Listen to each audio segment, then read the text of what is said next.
بسم اللہ الرحمن الرحیم ولا يجوز احداث بیعہ ولا کنیسہ۔ بیعہ اور کنیسہ، بیعہ کہتے ہیں بیعہ، یہ کہتے ہیں یہودیوں کا عبادت خانہ، اور کنیسہ انصاریوں کا یعنی عیسائیوں کا معبد خانہ۔ تو فرمایا کہ دارالاسلام میں نئے یہود و نصارہ کے عبادت خانے نہیں بنائے جائیں گے، کیونکہ حضور صلی اللہ علیہ وسلم نے فرمایا کہ لا خصاء فی الاسلام ولا کنیسہ، کہ اسلام میں خصی کرنا نہیں کسی کو، اور ایسے ہی گرجا گھر بنانا بھی جائز نہیں ہے۔ ولا کنیسہ سے مراد یہ ہے کہ نیا گرجا گھر بنانا جائز نہیں ہے، پرانے نہیں گرائے جائیں گے۔ وَإِنِ انْهَدَمَتِ الْبِيعَ وَالْكَنَائِسِ، صورت مسئلہ یہ ہے کہ پرانے عبادت خانے، یہود و نصارہ کے پرانے عبادت خانے موجود تھے، وہ گر گئے پرانے ہونے کی وجہ سے، تو ان کو دوبارہ نیا بنایا جائے گا، کیونکہ پرانی عمارتیں ہمیشہ باقی نہیں رہتی۔ جب ایک مرتبہ بنا دی گئی اور امام نے ان کو وہاں موجود رہنے دیا، اس کا مطلب یہ ہے کہ امام نے ان سے وعدہ کر لیا تھا کہ اگر گرے تو تمہیں بنا کر دیے جائیں گے، ٹھیک ہے۔ لیکن وہاں جب گرے تو وہاں سے منتقل نہیں کیے جائیں گے، کہ مثال کے طور پر لاہور میں گرا اور اس کے بدلے میں ہمیں فیصل آباد میں بنا دو، ایسا نہیں ہوگا، کیونکہ جگہ تبدیل کرنے سے بھی نیا شمار ہوگا۔ وَالصَّوْمَعَ، یہ وہ جگہ ہے عیسائیوں کی جہاں پر وہ تنہائی میں عبادت کرتے ہیں، یہ بھی بیعہ کی طرح ہے، نئے نہیں بنائے جائیں گے، پرانے ہیں تو ان کو برقرار رکھا جائے گا۔ ہاں اگر وہ اپنے گھر کے کسی سائڈ پر کونے میں کمرے میں اگر صومعہ بناتا ہے پھر جائز ہے، کیونکہ وہ صومعہ جو ہے وہ گھر کے تابع ہوگا۔ وہذا فی الامصار، اور فرمایا یہ جو ہم نے کہا نا کہ نئے عبادت خانے نہیں بنائے جائیں گے، شہروں کی بات ہے، دیہاتوں میں بنائے جا سکتے ہیں، کیونکہ شہروں میں شعائر اسلام قائم کیے جاتے ہیں تو وہاں پر ڈسٹربنگ ہوگی۔ فلا تعارض باظہاریہ، البتہ دیہاتوں میں چونکہ یہ اس طرح سسٹم نہیں ہوتا، شعائر اسلام نہیں قائم کیے جاتے ہیں عام طور پر، اس لیے وہاں بنانے میں حرج نہیں ہے۔ لیکن صاحب کتاب فرما رہے ہیں ہمارے شہروں میں، یعنی شمس الاحمد سرخسی فرما رہے ہیں کہ ہمارا جو شہر ہے نا اس کے اندر دیہاتوں کے اندر بھی شعائر اسلام موجود ہوتے ہیں، اس لیے دیہاتوں میں بھی نہیں بنایا جائے گا۔ اور صاحب امام ابو حنیفہ رحمہ اللہ فرماتے ہیں کہ کوفہ کی دیہاتوں میں یہ عبادت خانے بنائے جا سکتے ہیں، کیونکہ کوفہ کے شہروں میں دیہاتوں میں زیادہ لوگ ذمہ رہتے ہیں۔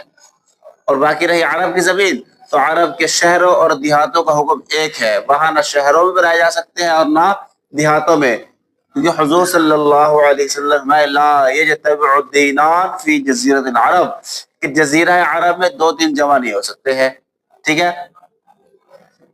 قال ویؤخذ، اور فرمایا کہ جو اہل ذمہ جو ہے نا، مسلمانوں اور اہل ذمہ کے درمیان کچھ فرق رکھا جائے گا، ان کی شکل و صورت، ان کی حیت، زیب و زینت، ان کی سواریاں، ان کی زینے، ان کی ٹوپیاں ایسی ہو کہ وہ مسلمانوں سے الگ تھلگ ہوں، واضح فرق کرتی ہوں۔ اور یہ اہل ذمہ جو ہے یہ گھوڑوں پر سوار نہیں ہوں گے، اسلحہ نہیں اٹھائیں گے۔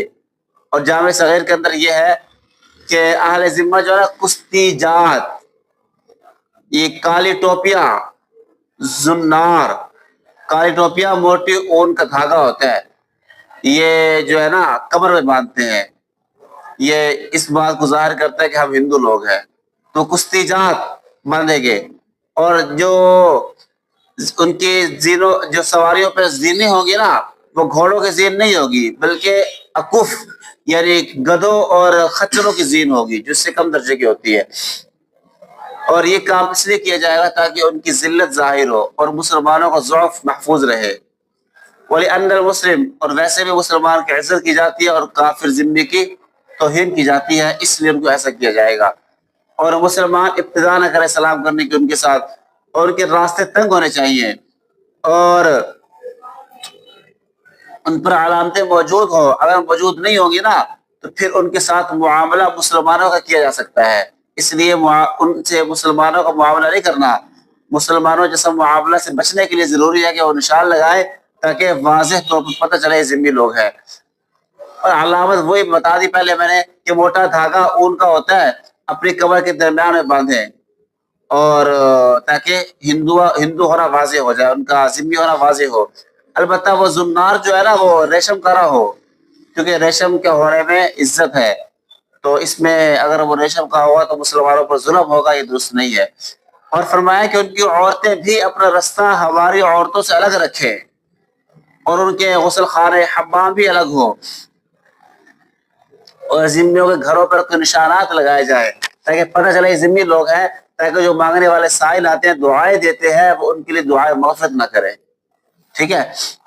فرمایا کہ حق بات یہ ہے کہ ان کو جو ہے نا بلا ضرورت سواریوں پر سوار ہی نہ ہونے دیا جائے، جب ضرورت پڑے بھی صحیح تو ایسی سواریوں پر سوار ہوں کہ جن کے اکاف یعنی زینے جو ہیں وہ گھوڑوں اور گدھوں کی ہوں۔ ٹھیک ہے۔ اور فرمایا کہ وہ ذمی لوگ جو ہے نا اہل علم، اہل زہد و تقوی جیسا لباس نہ پہنے تاکہ ان کی عزت ظاہر نہ ہو جائے۔ اور فرمایا وَامْتَنَعَ مِنَ الْجِزْيَةِ، اگر کوئی ذمی جزیہ دینے سے رک گیا، کہتا ہے کہ میں جزیہ نہیں دیتا، یا اس نے کسی مسلمان کو قتل کر دیا، یا حضور پاک صلی اللہ علیہ وسلم گالی دے دی نعوذ باللہ، یا اس نے کسی مسلمان عورت سے زنا کر لیا، تو ایسے کام کرنے کی وجہ سے وہ عہد ذمہ سے نہیں نکلے گا، کیونکہ اس سے جو معاہدہ ہوا ہے وہ یہ ہوا ہے کہ اس سے قتال نہیں کیا جائے گا، اور وہ جزیہ کا اس نے انتظام کیا، جزیہ دے گا، لیکن یہ نہیں کہ ادا کرے گا۔ اب ادا نہ کرنا یہ التزام کے منافی نہیں ہے، ادا نہیں کر رہا نا وہ ایک الگ بات ہے، اس نے کہا تو ہے کہ دوں گا، تو التزام چونکہ باقی ہے تو ادا نہ کرنے سے التزام ختم نہیں ہوتا، اس لیے وہ ذمہ برقرار رہے گا۔ اور لیکن امام شافعی رحمہ اللہ فرماتا ہے کہ اس نے آپ صلی اللہ علیہ وسلم کو گالی دی ہے، تو گالی دینے کی وجہ سے اس کا عہد ٹوٹ جائے گا، کیونکہ اس کا یہ امان ایمان کی درجہ میں ہے۔ اگر کوئی مسلمان کافر کو نعوذ باللہ گالی دے تو اس کا ایمان کیا ہو جاتا ہے؟ سلب ہو جاتا ہے۔ تو چونکہ اس کا امان ایمان کی کیا مقام ہے، اس سے اگر وہ گالی دے گا تو اس کا امان کیا ہو جائے گا؟ سلب ہو جائے گا، ختم ہو جائے گا، اور وہ امان سے نکل جائے گا۔ مولانا سے ہمارا کی دلیل ہم کہتے ہیں نہیں، دیکھو آپ صلی اللہ علیہ وسلم کو گالی دینا کیا ہے؟ کفر ہے، اور وہ پہلے کافر ہے۔ اب زیادہ سے زیادہ یہ ہوگا کفر میں کیا ہو جائے گی؟ قوت بڑھ جائے گی، تو اس سے جو ہے اس کی یعنی کہ عہد ذمہ ختم نہیں ہوتا۔ آگے فرمایا قالا کہ عہد ذمہ جو ہے نا کب ختم ہوگا؟ جب وہ دارالحرب بھاگ جائے، یا دارالاسلام میں رہتے ہوئے مسلمانوں پر وہ حملہ کر دے، اب اس کا عہد ذمہ ختم ہو جائے گا، کیونکہ اس کا مقصد تھا شر کو دفع کرنا، وہ نہیں ہو رہا، اس لیے اب ذمہ ختم، اور اس کے خلاف علم بغاوت بلند کیا جا سکتا ہے۔ اب وَإِن نَقَصَ الذِّمِّ الْعَهْدَ، صورت مسئلہ یہ ہے کہ ذمہ عہد کو توڑ دیا، تو یہ عہد کو توڑنا وہ منزل مرتد کی ہوگا، یعنی جیسے مرتد حکمن مردہ شمار ہوتا ہے، ایسے یہ بھی حکمن مردہ شمار ہوگا، اور اس کا مال اس کے ورثاء میں تقسیم کر دیا جائے گا۔ ہاں اگر یہ قید کر لیا گیا دارالحرب سے تو پھر اس کو غلام بنا لیں گے، لیکن مرتد کو غلام نہیں بنا سکتے، مرتد کو قتل کیا جائے گا۔ فصل ورثارا بنی تغلب، یہ بنو تغلب ایک قبیلہ تھا حضرت عمر کے زمانہ میں، اب نہیں ہے، یہ کافر تھے، ان پر جزیہ لاگو ہوا، وہ ملک فتح ہوا، تو یہ بڑے لوگ تھے، انہوں نے کہا ہم جزیہ نہیں دیں گے، جزیہ تو ایک ذلت اور عار ہے، آپ ہم سے زکوٰۃ لے لیں بھرے دگنی لے لیں، لیکن جزیہ نہیں دیں گے ہم۔ تو حضرت عمر رضی اللہ تعالی عنہ نے صحابہ سے مشورہ کیا، صحابہ نے کہا بھلے جو بھی نام دے دو، ہے تو جزیہ، ان کو زکوٰۃ کے راستے دے دو۔ تو بنو تغلب ان سے معاہدہ ڈبل کا ہوا تھا کہ زکوٰۃ کا ڈبل دیں گے، اسی کے بارے میں کہہ رہے ہیں کہ بنو تغلب سے جو ہے نا ان کے مالوں سے دگنا لیا جائے گا اس چیز کا جو مسلمانوں سے زکوٰۃ میں لیا جاتا ہے۔ یعنی کہ 40 میں، یعنی کہ لاکھ روپے میں ہمارے ہاں 2500 ہے، ان کے ہاں ان سے کتنا لیا جائے گا؟ 5000. ٹھیک ہے، کیونکہ حضرت عمر رضی اللہ تعالی عنہ نے ان سے صحابہ کی موجودگی میں صلح کی تھی اور کسی نے نکیر نہیں فرمائی تھی، اور فرمایا یہ دگنا جو ہے نا ان کی عورتوں سے بھی لیا جائے گا، البتہ ان کے بچوں سے نہیں لیا جائے گا، کیونکہ صلح جو ہوئی تھی نا یہ اس بات پہ ہوئی تھی کہ صدقہ یعنی زکوٰۃ دگنی لی جائے گی، اور زکوٰۃ جیسے مردوں پر ہے ویسے ہی عورتوں پر بھی ہے اور بچوں پر نہیں ہے، اس لیے بچوں سے نہیں لیا جائے گا. لیکن امام ظفر رحمہ اللہ فرماتے ہیں کہ ان کی عورتوں سے بھی نہیں لیا جائے گا، اور یہی مذہب امام شافعی کا بھی ہے. ان کی دلیل یہ ہے، وہ کہتے ہیں دیکھو جزیہ جو ہے نا یہ حقیقت میں جزیہ ہے. حضرت عمر رضی اللہ تعالیٰ عنہ کہا ہادی جزیہ فسموها ما شئتم، کہ یہ جزیہ ہے، تم جو مرضی نام دیتے رہو. تو جزیہ ہے تو جزیہ عورتوں سے نہیں لیا جاتا ہے، اور یہی تو وجہ ہے کہ یہ مال جو ہے مصارف جزیہ میں خرچ کیا جاتا ہے اور عورتوں پر جزیہ نہیں ہوتا، اس لیے جزیہ نہیں لیا جائے گا. وہ اللہ سے حناف کی دلیل ہم کہتے ہیں دیکھو یہ مال واجب ہوا صلح کے ذریعے سے، اور صلح جس طرح مرد سے ہوتی ہے ویسے ہی عورت سے بھی ہو سکتی ہے، اس لیے عورتوں سے بھی لیا جائے گا. اور باقی امام ظفر نے کہا کہ یہ مال مصارف جزیہ میں خرچ ہوتا ہے، اس کو ہم نہیں مانتے، اس لیے کہ یہ مال مصارف جزیہ میں خرچ نہیں ہوتا بلکہ یہ مال مصالح مسلمین میں خرچ ہوتا ہے، اور یہ بیت المال میں جمع ہوتا ہے اور اس کو مسلمانوں کے مصالح میں خرچ کیا جاتا ہے. اور اگلی بات یہ ہے کہ دیکھو یہ بنو تغلب سے جو مال لیا جاتا تھا ان سے معاملہ اہل جزیہ جیسا نہیں ہوتا تھا، ان کو چھوڑتے خود دینے آئے اپنے کسی نائب کو بھیج دیں، حالانکہ جزیہ میں پڑھا آپ نے خود دینے آئے، تو یہ ان کے لیے نہیں تھا، خود دینے آ جائے یا کسی نائب کو بھیج دیں ان کو چھوٹ تھی. اور اس میں ہم نے پڑھا پیچھے کہ ان کے گریبان کو پکڑ کر کہیں کہ اللہ کے دشمن جزیہ دو، لیکن ان کے بارے میں یہ نہیں تھا، وہ لازمی نہیں تھا، وہاں پر وہ ادب سے احترام سے عزت سے وقار سے دے سکتے تھے. تو چونکہ ان سے معاملہ اہل جزیہ والا نہیں ہو رہا تھا اس لیے وہ جزیہ شمار اس کو نہیں کیا جائے گا. وَيُوزَعُ عَلَى مَوْلَى التَّغْلَبِ الْخِرَاجِ، اور تغلبی لوگوں کا جو غلام ہوگا اس سے جزیہ ایک یعنی کہ ڈبل نہیں لیا جائے گا، ان کے غلاموں سے ایک حصہ لیا جائے گا. ایسے ہی ان کی جو خراجی زمینیں ہیں اس سے بھی دونوں خراج نہیں لیا جائے گا، جیسا کہ ہاشمی مولا کا غلام اس سے بھی جو ہے دگنا نہیں لیا جاتا ہے. لیکن امام ظفر فرماتے ہیں کہ نہیں ان سے بھی دگنا لیا جائے گا، غلاموں سے بھی، کیونکہ وہ کہتے ہیں کہ حضور صلی اللہ علیہ وسلم ان مولا القوم منہم، کہ غلام قوم کا غلام قوم سے ہوتا ہے، تو لہذا جیسے قوم سے دگنا لیا جائے گا تو غلام سے بھی دگنا لیا جائے گا. یہی تو وجہ دیکھو ہاشمی کا جو غلام ہوتا ہے، جیسے ہاشمی کا غلام ہاشمی کے ساتھ ملحق ہو جاتا ہے کہ ہاشمی جس طرح زکوٰۃ نہیں لے سکتا ویسے اس کا آزاد کردہ غلام بھی زکوٰۃ نہیں لے سکتا. ایسے یہاں پر بھی جیسے تغلبی سے دگنا لیا جائے گا تو غلام سے بھی دگنا لیا جائے گا. وَعَلَىٰ سَمَا احناف کی دلیل ہم کہتے دیکھو یہ جو ہے نا تخفیف موجود ہے جزیہ کے اندر، تو لہذا تخفیف کو مد نظر رکھتے ہوئے غلام سے وہ نہیں لیا جائے گا جو آقا سے لیا جا رہا ہے، یعنی ڈبل نہیں لیا جائے گا بلکہ سنگل لیا جائے گا. یہی تو وجہ ہے کہ غلام آقا کے ساتھ لاحق نہیں ہوگا. اگر آقا مسلمان ہو غلام نصرانی ہو تو آزاد کردہ غلام جو نصرانی ہے اس سے جزیہ لیا جاتا ہے.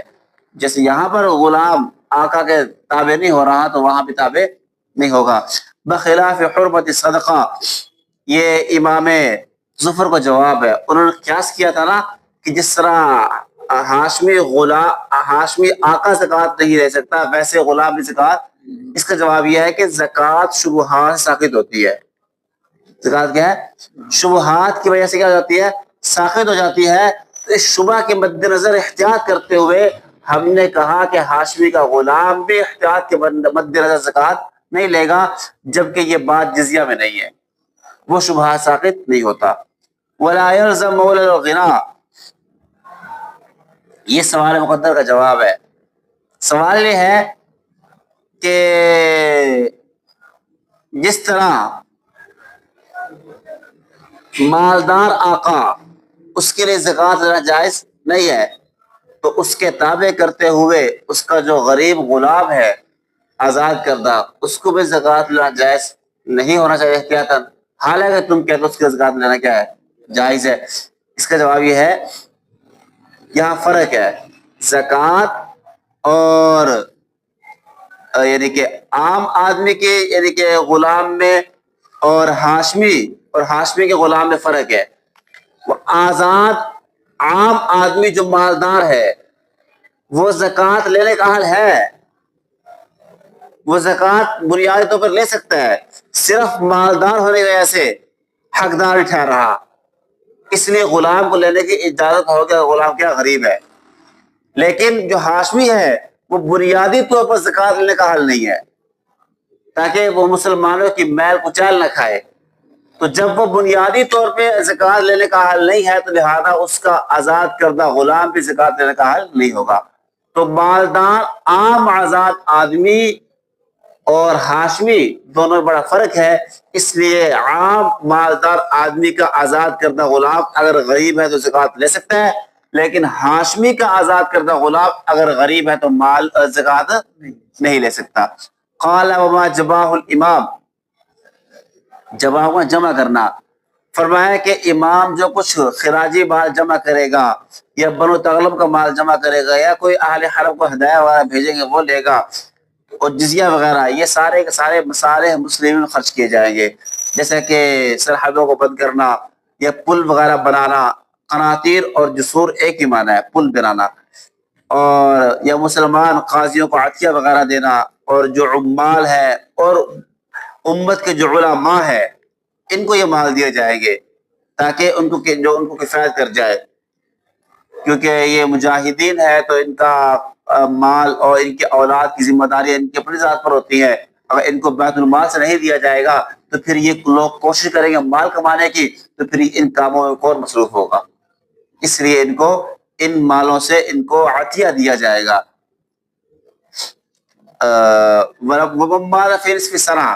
یہ عطیہ ہے، لہذا اگر کوئی ان لوگوں میں سے سال کے درمیان مر گیا پھر اس کو یہ ہدیہ عطیہ نہیں ملے گا، کیونکہ عطیہ ہے اور عطیہ دین نہیں ہوتا کہ لازمی مرنے کے بعد بھی ورثاء کو ملے، زندہ ہے جب تک تو لے گا، مرنے کے بعد ختم۔